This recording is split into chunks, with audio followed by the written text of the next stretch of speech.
पुस्तक का 7वां अध्याय है औचित्य सिद्धांत। औचित्य की स्थापना का श्रेय आचार्य क्षेमेंद्र को जाता है।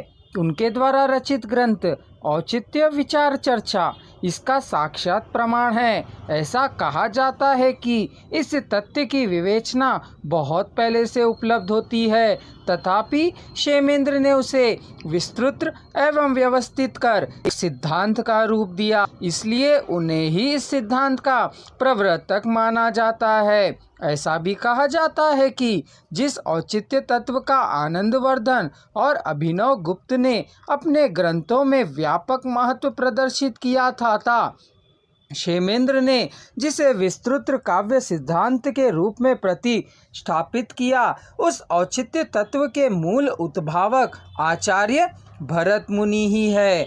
ऐसा भी कहा जाता है कि उन्होंने औचित्य शब्द का प्रयोग नहीं किया, तथापि उनके औचित्य विषयक विचार उल्लेखनीय हैं। भरत ने अभिनव प्रकृति, छंद, अलंकार, संगीत, पाठ्य आदि समस्त नाट्य सामग्री का प्रयोजन प्रभाता के हृदय में अनुकूल रसभाव का उन्मिलता से ही माना है। अतः इस प्रकार ही अभिनय रसोन्मिलन का साधन कहलाता है।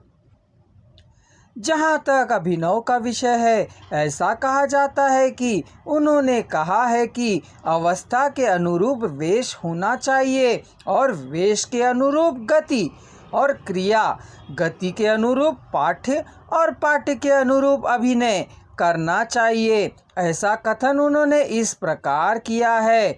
देखें, वह अनुरूपा प्रथम वस्तु वेशो, वेशोनुरूपाश्च गति प्रचारा, गतिचारानुगता च पाठ्यम, पाठ्यानुरूपो अभिनयश्च कार्या। भरत का मत है कि वेश में लोक का अनुकरण आवश्यक है। ऐसा कहा जाता है कि जिस देश के पात्रों का अभिनय अभिनीत हो, उस देश का ही वेश दिखाना चाहिए। नानाविध स्थानों की वेशभूषा की समग्रता के लिए उन्होंने यहाँ 4 प्रवृत्तियों की कल्पना की है। उन्होंने स्पष्ट रूप से कहा है कि देश के प्रतिकूल वेश कदापि शोभाजनक नहीं हो सकता। ऐसा कहा जाता है कि भामा ने औचित्य के स्थान पर न्याय, युक्तता आदि पर्यायों का प्रयोग करते हुए उसके विधेयात्मक तथा निषेधात्मक पक्षों पर प्रासंगिक रूप से सम्यक विचार किया है। गुणों पर विचार करते हुए उन्होंने कहा है कि प्रसाद तथा माधुर्य गुणमयी युक्ति में बहुत समासों का प्रयोग नहीं करना चाहिए, अन्यथा वह काव्य रसिकों को ग्राह्य नहीं होती।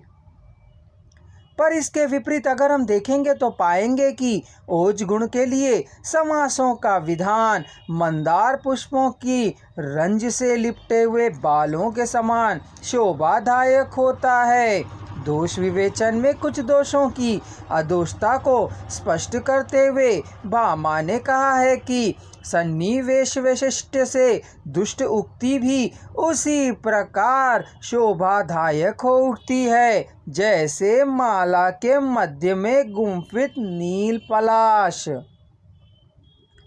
हम यूं भी कह सकते हैं कि जैसे काला काजल भी कांता के लोचनों में लगकर ललित हो जाता है, उसी प्रकार असुंदर वस्तु भी आश्रय के सौंदर्य में शोभादायक हो उठती है।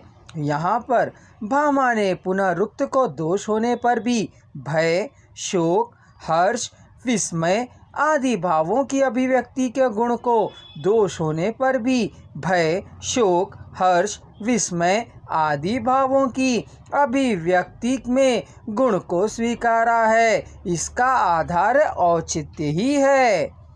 भामा कवियों को स्पष्ट आदेश देते दिखाई देते हैं कि शब्दों के ऋण साधुत्व असाधुत्व को छोड़कर अपने विवेक से उनका निरीक्षण परीक्षण करें और उपयुक्त शब्दों को काव्य में स्थान दें।